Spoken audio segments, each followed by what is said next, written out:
High, this is Amit Ghosh. আমি তোমাদের সামনে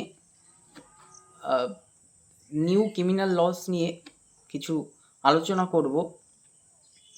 আমরা সবাই জানি 11ই আগস্ট যেটা লোকসভায় ইন্ট্রোডিউস হয়েছিল তিনটি বিল, অর্থাৎ ভারতীয় নাগরিক সুরক্ষা সংহিতা, যেটি রিপ্লেস বাই সিআরপিসি, ভারতীয় ন্যায় সংহিতা replace by IPC, Bharatiya Sakshya Adhiniyam replace by the Indian evidence act. তো সেই তিনটে অ্যাক্ট, তো একটা কনফিউশন ছিল যে হবে কি না অ্যাক্ট। তো আফটার অল সেই দিনটা আসলো এবং 1 জুলাই এনফোর্স হয়ে গেল। তো তিনটি অ্যাক্টের মধ্যে অনেক কিছুই অ্যাডিশন অল্টারেশন হয়েছে। তো সব থেকে বেশি নিউ কনসেপ্ট এসেছে সেটা ভারতীয় নাগরিক সুরক্ষা সংহিতা। তো সেখানে মেজর চেঞ্জ এসেছে।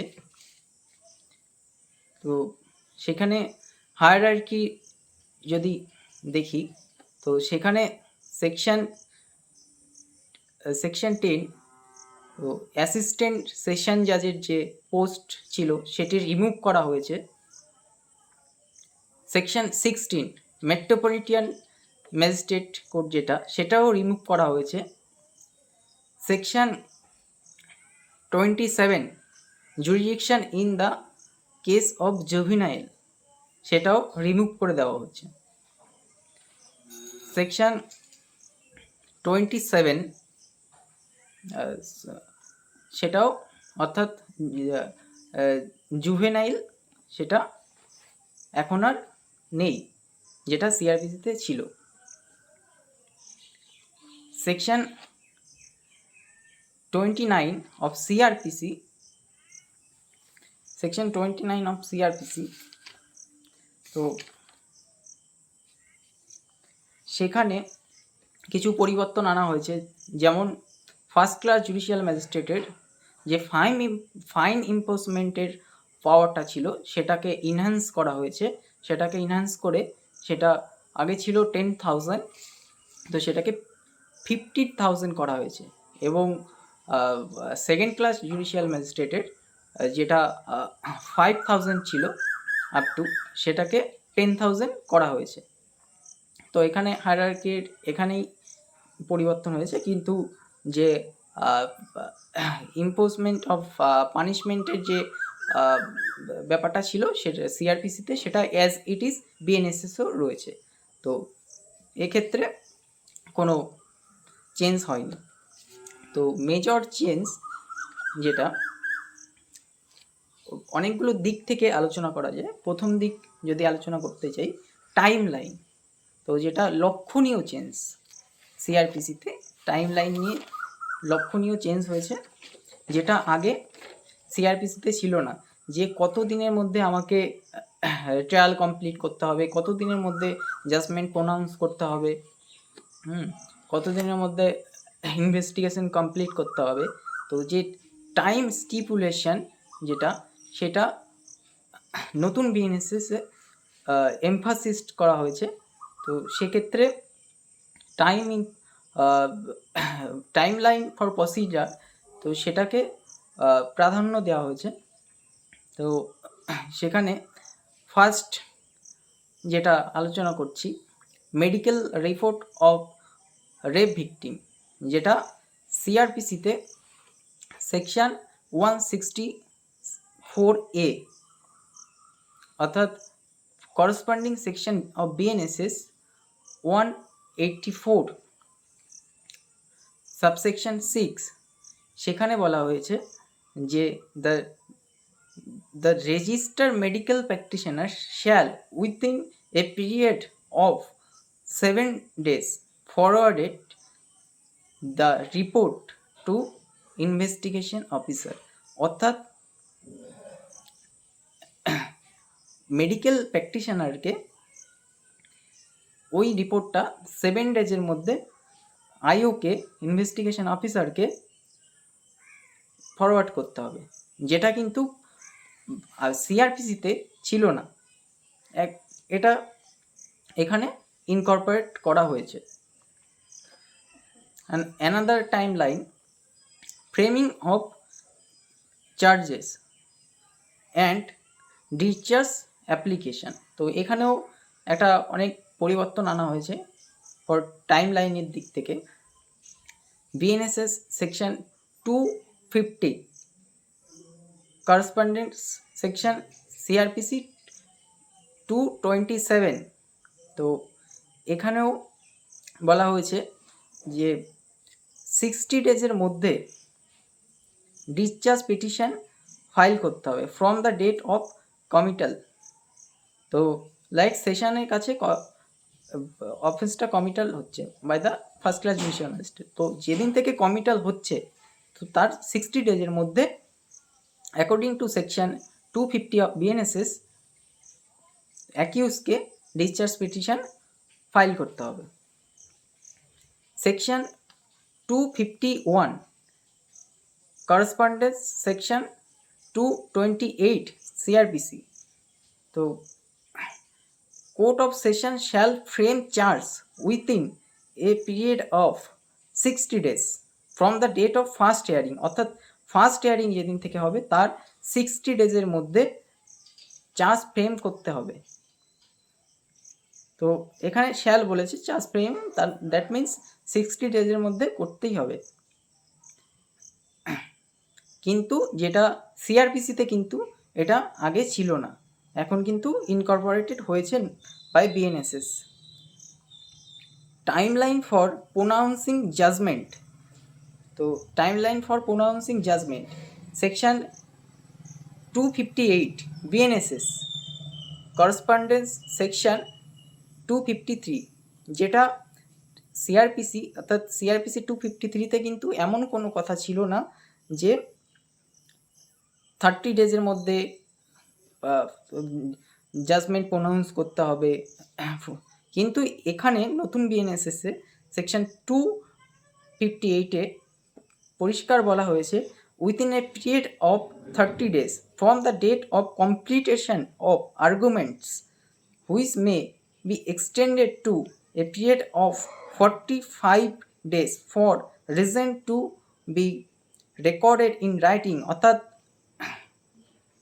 আর্গুমেন্ট কমপ্লিট হওয়ার 30 ডেজের মধ্যে জাজমেন্ট প্রোনাউন্স করতেই হবে।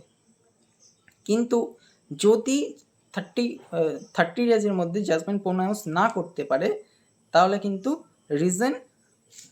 রিজন রেকর্ড ইন রাইটিং করতে হবে যে কেন 30 ডেজের মধ্যে করতে পারিনি, সেক্ষেত্রে উইথিন 45 ডেজের মধ্যে করতে হবে, জাজমেন্ট প্রোনাউন্স করতে হবে। এটা গেল একটা। Another timeline, discharging the accused if complainant remain absent. এটা নন কগনিজেবল অফেন্সের ক্ষেত্রে অ্যাপ্লিকেবল। তো section 272 BNSS and corresponding section 249, তো যেখানে বলছে যে কমপ্লেনেন্ট ইন নন কগনিজেবল কেসের ক্ষেত্রে হিয়ারিংয়ের দিন, যেদিন হিয়ারিংয়ের ডেট ফিক্স থাকলো সেদিন অ্যাবসেন্ট থাকলো, তো সেক্ষেত্রে কী হবে, সেক্ষেত্রে ওকে আরও 30 days টাইম দেওয়া হবে যে হাজির হওয়ার জন্য। তারপরেও যদি কমপ্লেনেন্ট 30 ডেজের মধ্যে হাজির না হয় তো সেই ক্ষেত্রে কিন্তু চার্জ ফ্রেম না হলে অ্যাকিউজকে ডিসচার্জ করে দিতে পারে, যেটা সিআরপিসিতে কিন্তু সেই টাইম লিমিটের কথা কিছু বলা ছিল না। বলা ছিল কি, আগে বলা ছিল ম্যাজিস্ট্রেটের ডিসক্রিপশনের দ্বারা অ্যাকিউজকে ডিসচার্জ করা যেতে পারে। তো এখন কিন্তু সে 30 ডেজের লিমিটেশন কিন্তু এখানে কিন্তু একটা ইম্পোজ করা হয়েছে। এবার যেটা newly added section informing about progresses of investigation of victim.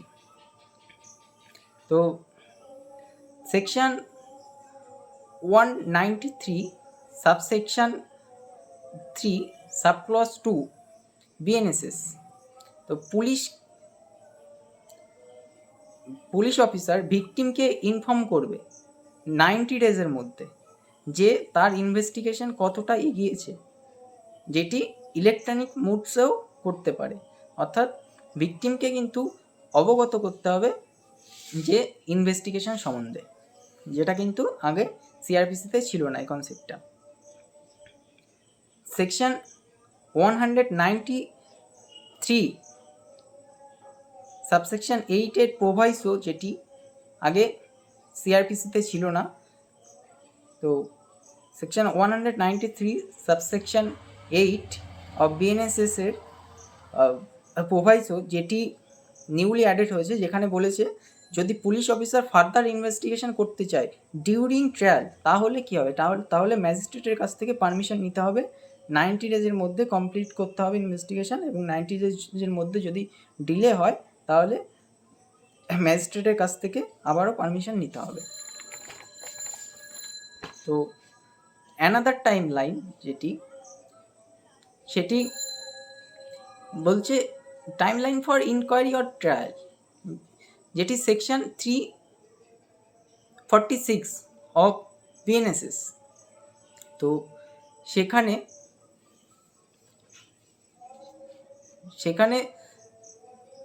কিছু সেকশন স্পেসিফিকভাবে বলে দেওয়া হয়েছে ভারতীয় ন্যায় সংহিতার, অর্থাৎ করসপন্ডেন্স আইপিসি।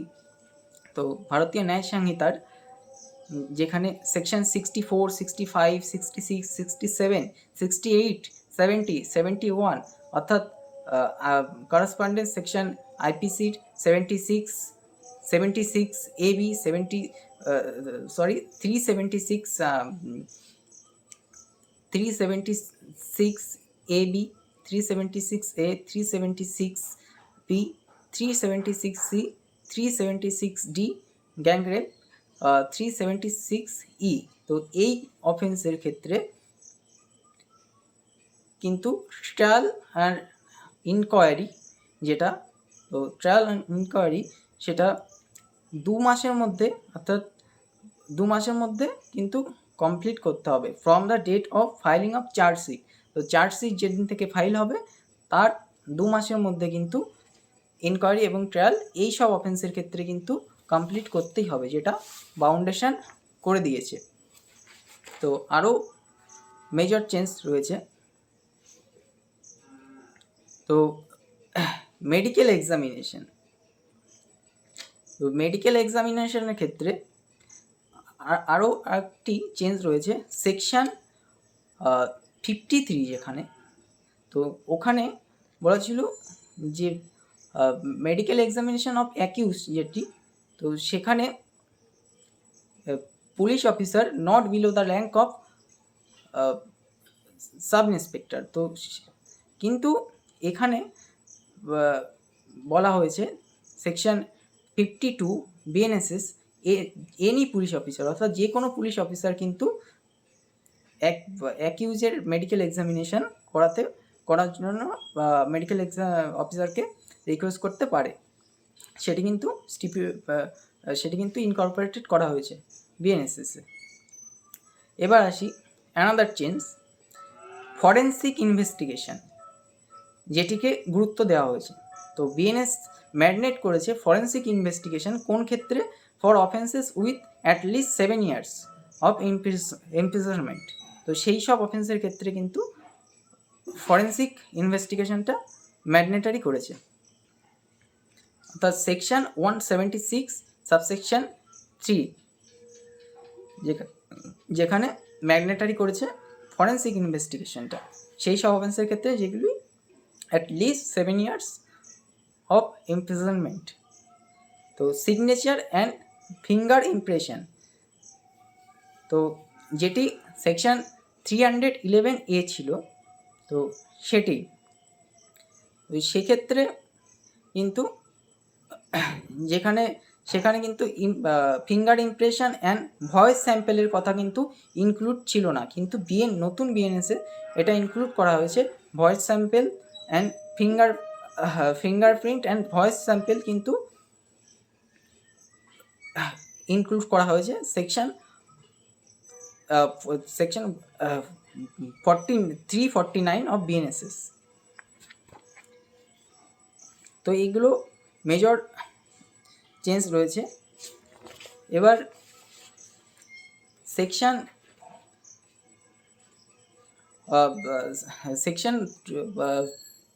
273 সিআরপিসি, যেখানে এবং করসপন্ডিং সেকশন 335, যেখানে 335-এ কী বলছে, 335 অফ বিএনএসএস।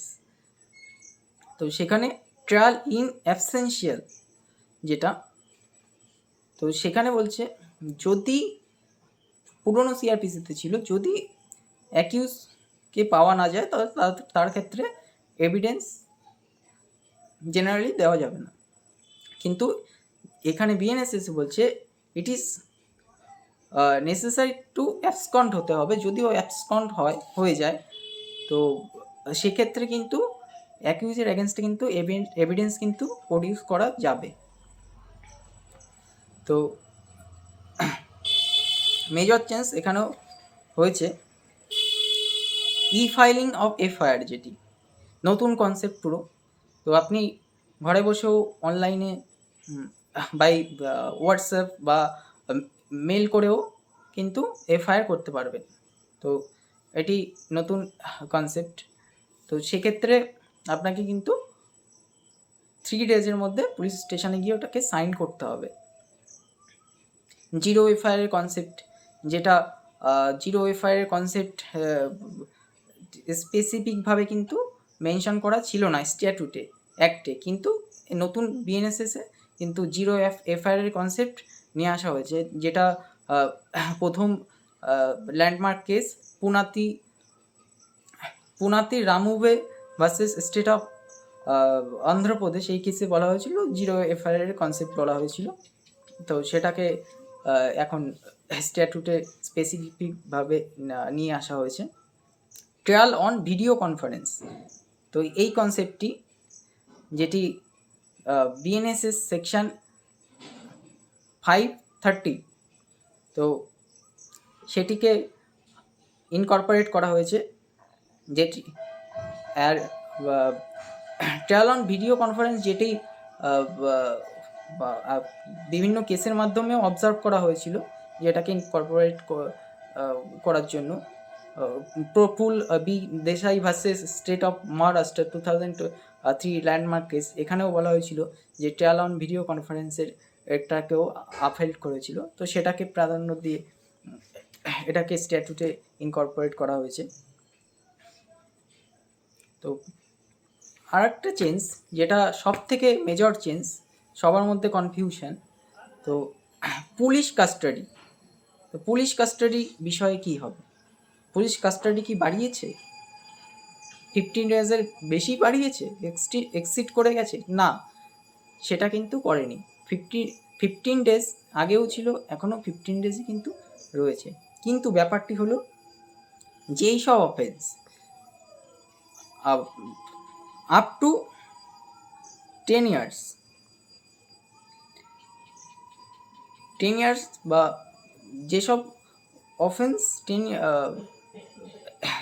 ফার্স্ট যেসব অফেন্স আপ টু 10 ইয়ার্স, সেক্ষেত্রে ফার্স্ট ইনিশিয়াল 40 ডেজের মধ্যে কিন্তু পুলিশ কাস্টাডি চাইতে পারবে। আর যেগুলোই 10 ইয়ার্স থেকে বেশি বা লাইফ ইমপ্রিজনমেন্ট, সেগুলির ক্ষেত্রে পুলিশ 60 ডেজের মধ্যে পিসি চাইতে পারে। এটাই ডিফারেন্স। অর্থাৎ আপ টু 10 ইয়ার্স যেই সব অফেন্স রয়েছে, সেক্ষেত্রে ইনিশিয়াল ফার্স্ট 40 ডেজের মধ্যে 40 ডেজ সময় ইনিশিয়াল 40 ডেজ দেওয়া হবে, যেখানে পিসি চাইতে পারে, এবং যেগুলি 10 ইয়ার্সের অ্যাবভ, তো সেক্ষেত্রে ফার্স্ট অর্থাৎ ইনিশিয়াল 60 ডেজ দেওয়া হবে পিসি।